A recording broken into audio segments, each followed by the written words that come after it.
Hi guys! Good morning! Napakaganda ng weather.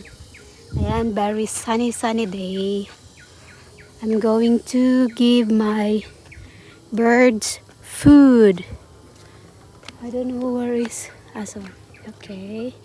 Yeah, look my birdie waiting for their food.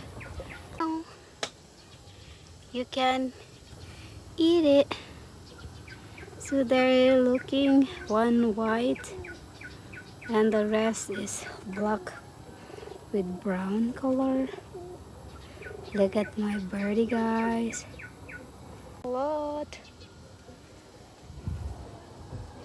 Come on, you can eat it.